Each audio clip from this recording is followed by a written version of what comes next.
Hey guys, this is Catherine and this is Little Bits of Heaven Homestead. Today I wanted to talk to you about flies. So if you have livestock, you can see I've got animals just cruising around. Chances are good that you not only have poop, but you've got flies. And it's that time of year where they are just out and they are out abundantly. So for years I've been using those bags that you buy at any big box store or farm store. And it's got some sort of bait down in the bottom. I think it's usually like rotten eggs or something really stinky that flies love. And you put it, fill it up with water to a certain point, hang it, and it just draws the flies in. I have a friend, you can find her on Facebook at Grown on a Quarter, but she posted last year a system that she was using and found highly effective. She was using pickle jars with sweet pickle juice. And she said it was important that you use sweet.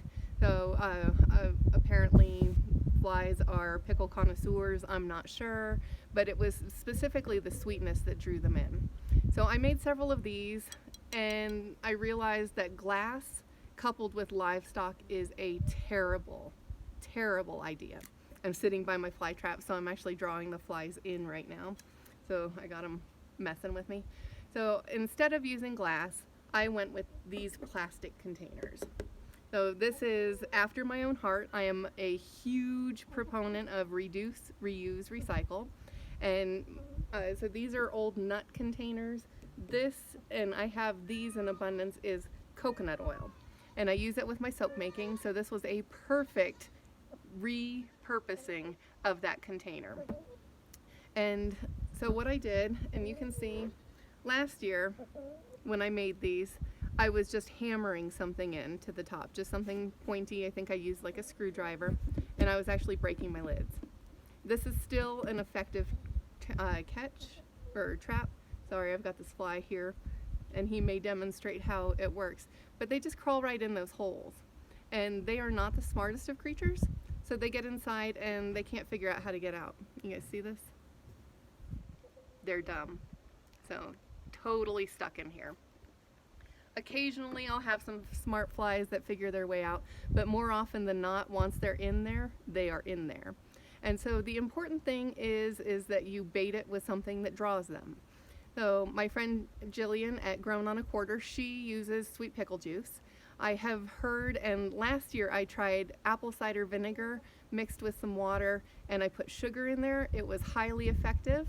This year I have been using old goat milk, so milk that's past its prime.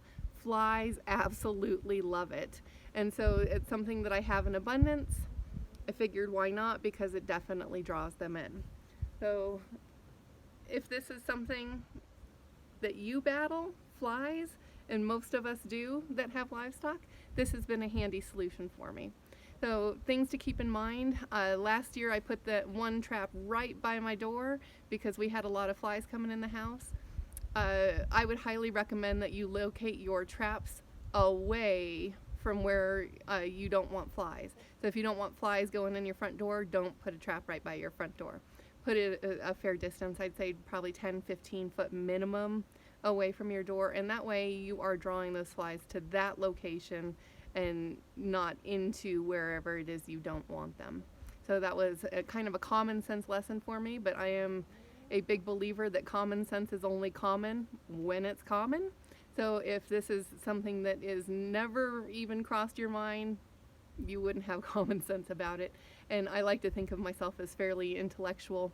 So having these epiphanies at times, I'm like, well, that was kind of dumb. So just wanted to share this with you. I meant to share this with you a couple weeks ago when the flies really started coming out, but I've had so much fun stuff going on the homestead that it just kind of moved down the priority list. So hope this was of value to you guys. And if you guys are interested in supporting our homestead in any way, shape, or form, I do have a series of links in the description. Specifically the Etsy store. I don't know if you saw my soaping video. If you have not, please go check it out. But I have restocked our Etsy store with homemade goat milk soap. So made by these hands here. So if you guys are interested in that, please hop on over there. I do have a whole series of fun and exciting recipes. I did add, Julie called this morning from Dirt Patch Heaven and said she was putting out a video on her laundry. and asked if I could please throw up a recipe for my coconut oil laundry soap. So I typed that up and got it up in our Etsy store this morning.